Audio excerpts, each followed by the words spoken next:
Well, I'm back from the hottest place on earth. I'm sorry, the happiest place on earth, Walt Disney World. And I'll tell you more about that in just a moment down here. And I'm actually at the beach this time. I'm just not having it in my background.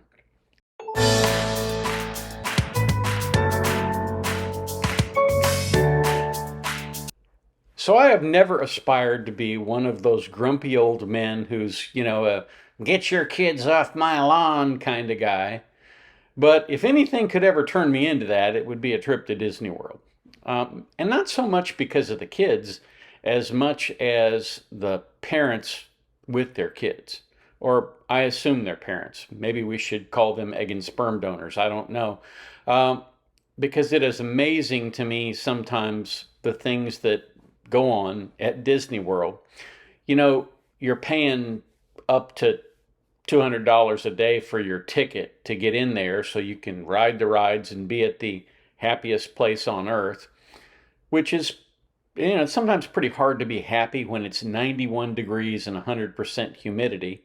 And there are periods of rain throughout the day, which is what we had all week. You'd get 5 steps into the park, the skies would open up. You pull out the ponchos, you put on the ponchos, and now you're in a bamboo steamer. So you wait until the steam rises up and the sky clears, and you take off the poncho and you feel better for about 10 seconds before the next rain hits. But be that as it may, the weather did not play a significant role in how we enjoyed the park. The people who were there played the more significant role in terms of how we enjoyed the park. A couple of observations. My wife says that sometimes when people go to Disney World, they lose their humanity. They lose that spark of personality that says, yeah, go ahead. Yeah, yeah, absolutely. Keep your family together. I understand somebody had to get out of line to go to the bathroom and now they want back in. It's no big deal.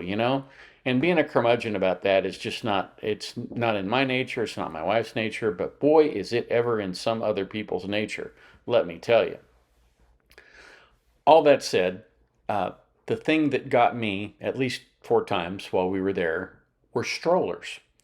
Now, generally speaking, a stroller is designed to put one or sometimes two little kids in and push them around so that they don't wear their legs out walking throughout that park on that blistering hot tarmac that is radiating heat back up. So it makes sense to put kids in a stroller. But a lot of the strollers that I saw were not strollers, they were shopping carts. They were loaded down with packages, all of them with the Disney logo, and the kids were walking along and whining and saying, I'm tired, I want to go, I'm hungry, I want something to eat. And I felt immediately sorry for those children because they were having a bad time, in large part because their parents didn't plan appropriately before they went.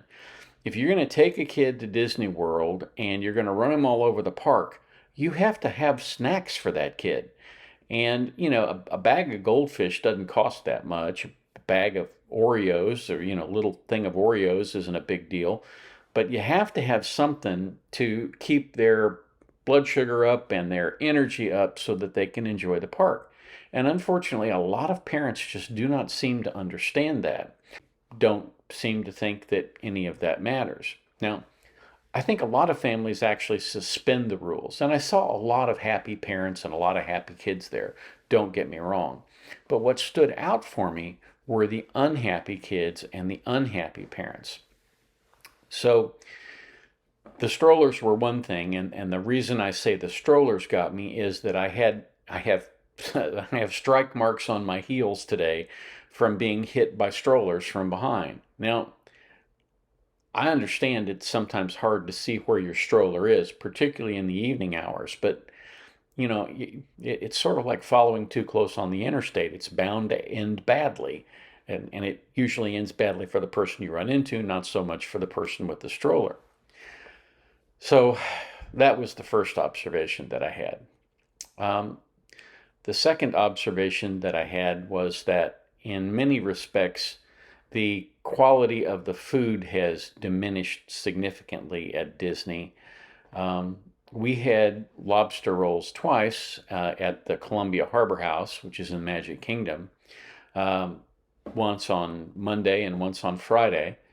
And when we had those, it was amazing to me. The first one was pretty good.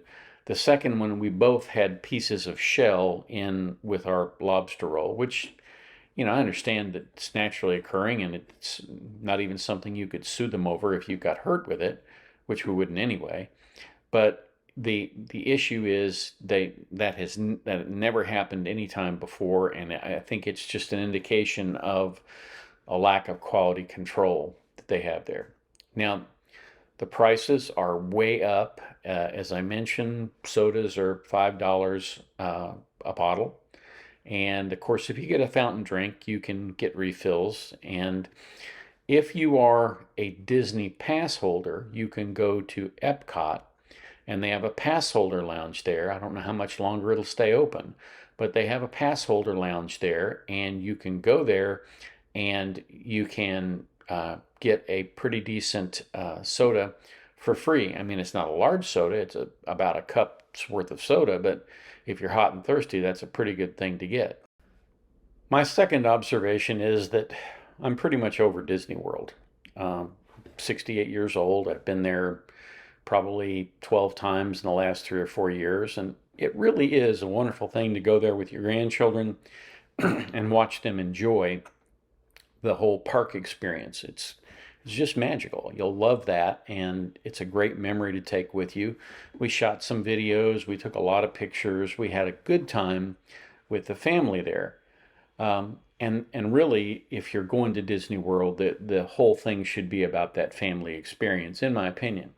And we had a good time doing that. But as we walked around the parks, we went to Magic Kingdom, Epcot, and Hollywood Studios.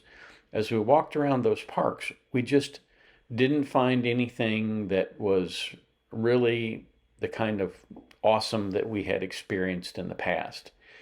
And we've decided we want to do some international travel, and I think that's what we're going to spend our money on going forward. And that's not because of politics or anything else. It's just because we failed to see the value in going back to Disney World at this point, because we've seen it, we've done it, all of that. And I would say that generally speaking, we had a pretty fair time. We did experience a lot of people there. Now, there's a lot of stuff in the media about how tourism is down. We didn't find that on the 2 days that we went to Magic Kingdom. I think the crowd was a little diminished at Hollywood Studios, but outside the parks, for example, at Benihana's, huge crowd. At Smoky Bones Barbecue, huge crowds.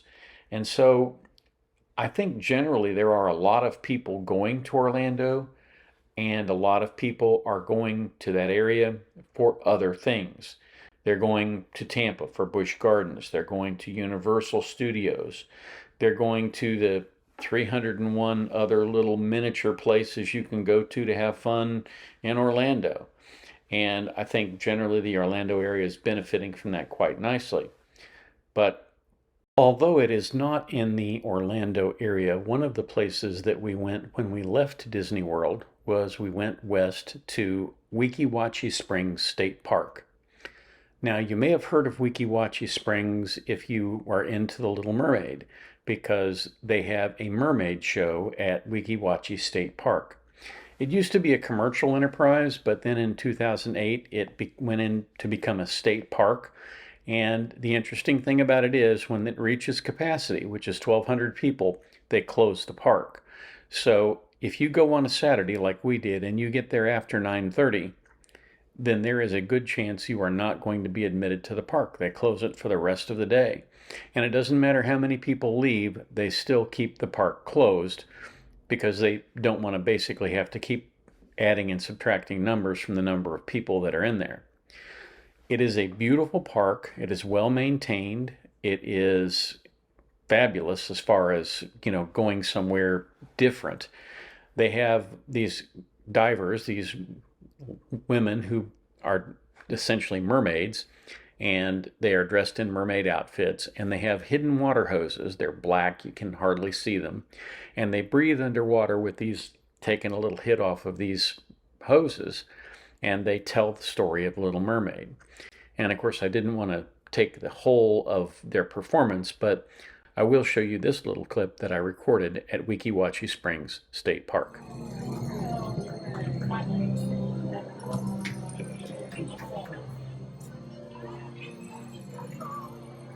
Far out near sea, the water is as blue as the loveliest cornflower, and as pure as the clearest glass, and it is deep.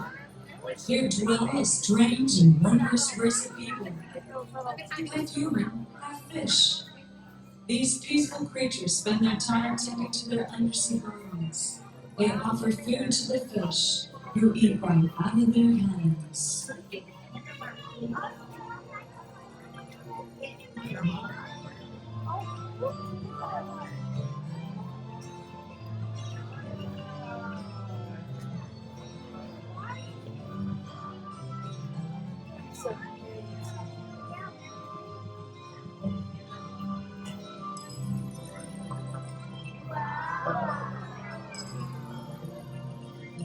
Legend tells us these undersea people were known as mermaids.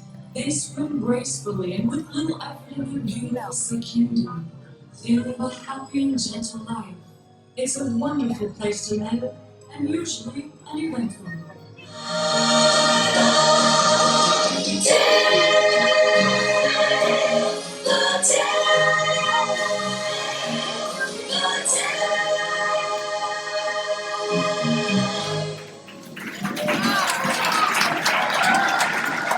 We did not see a huge uptick in the number of people, which is what you usually see in June. I'd also point out it was hotter than Satan's armpit there during the period of time that we were there. And so I can understand why people might have shied away coming for that week or that weekend when we were there. At any rate, that's the story of my vacation for any of you who care. And you may not, and that's okay. But of course, if you didn't care, you wouldn't be watching this part. So there's that, right? Anyway, thank you very much for watching. I hope you enjoyed this, and if you have any comments, please leave them in the comments down below. And one of the things that I did when I was at Disney World is I always tried to smile and let people go in front of me, particularly moms and dads who were in a hurry. And anytime somebody said, "I'm sorry," when they hit me with a backpack or something like that, I'd say, "No worries." Because being kind when other people are stressed is the best way to ensure that they don't have a bad time because of you. And I would not want to ruin anybody else's time at Disney World. Although toward the end, after about the fourth strike with a stroller, I was considering getting a t-shirt that said, "Karen, it's a stroller, not a battering ram." But I just considered it. I haven't actually done it. So have a great day, and we'll catch you back here on the channel tomorrow.